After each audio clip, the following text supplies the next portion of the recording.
panci lan klapa disilih. Sadurunge duwe omah dhewe mbiyen, aku tau ngalami mondok. Niate kepengin ajar urip mandiri, lepas saka pengayomane wong tuwa. Dilalah ditawani mbok cilik kon ngenggoni omah suwung. Sebab anake mbok cilik sing dicepaki omah iku isih boro ana Jakarta, arang-arang mulih. Tur yen mulih ya ora tau omah kono, ning turu ing omahe mbok cilik sing cukup jembar.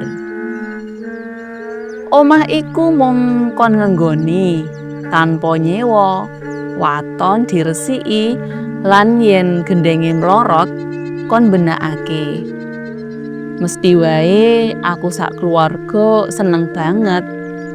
Dasar omahe isih anyar lan pancen durung tau dienggoni. Mung emane omah iku mapane cedhak wit asem gedhe tur growong. Kira-kira garis tengah batange 1,5 meteran. Mestine wis umur atusan taun. Kelakon, aku, bojoku, lan anakku sing isih cilik manggon ing kono. Nalika wiwit manggon diwelingi karo mbok cilik. Wit asem iku ana sing tunggu. Arane Mbah Plencing. Sok ngetoki wujud ula, wujud wong tuwa. Sok nyilih bekakas omah. Ning kowe ora perlu wedi. Nadyan wis diweling ora perlu wedi, nyatane yo malah ana rasa wedi.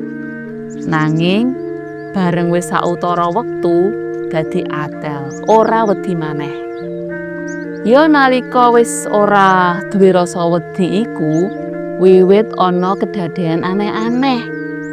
Sing sepisanan, esuk-esuk bojoku bingung goleki panci arep kanggo nyiduk jangan.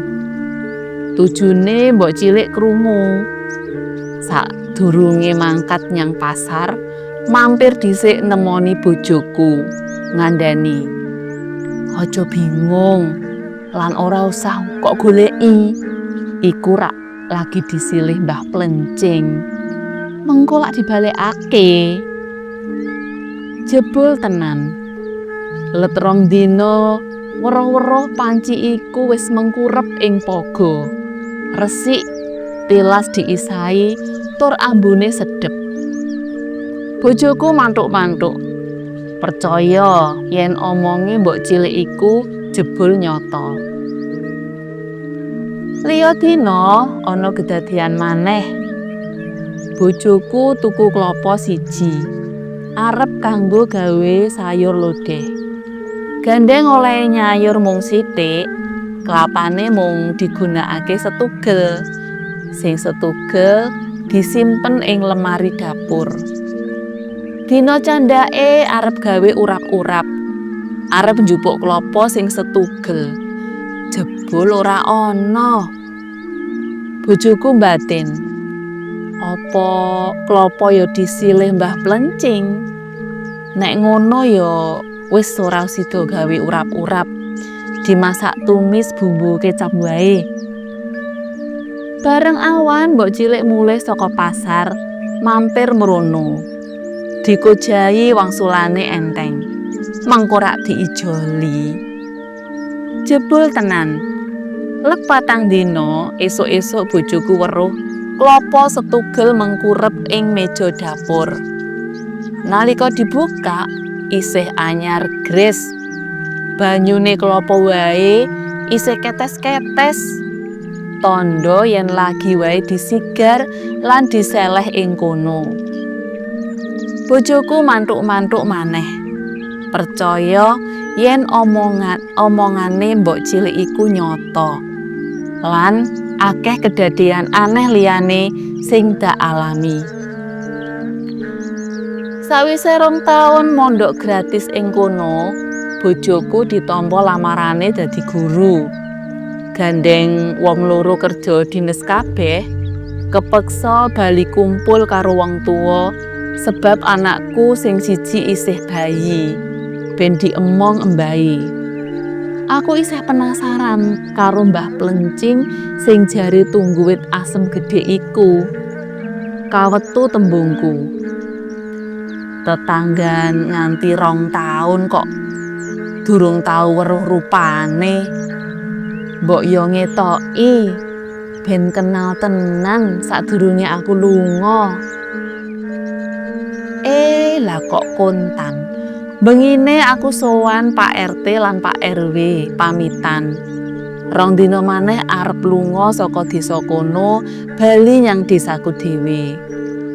Nalika bojoku lagi mangku anake, ana wong tuwa nyandang cara Jawa nganggo bebet, klambi beskap lan blangkon mlebu ngomah. Kandha kanthi grapyak. Koe arep bali nyang desamu. Donga dinonga ya, Nduk. Muga kabeh tinemu slamet. Bubar kandha ngono terus lunga.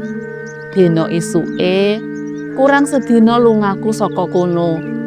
Nalika aku lungguh ndelok-ndelok ing latar, weruh-weruh ana ula sak lengen gedene mudhun nurut pring sing semende pangwit asem. Sakala aku tanggap, nek ula lumrah ora bisa mlaku nurut pring alus ngono kuwi. Luwih tanggap maneh bareng tekan lemah, ula iku langsung ilang kaya mlebu lemah.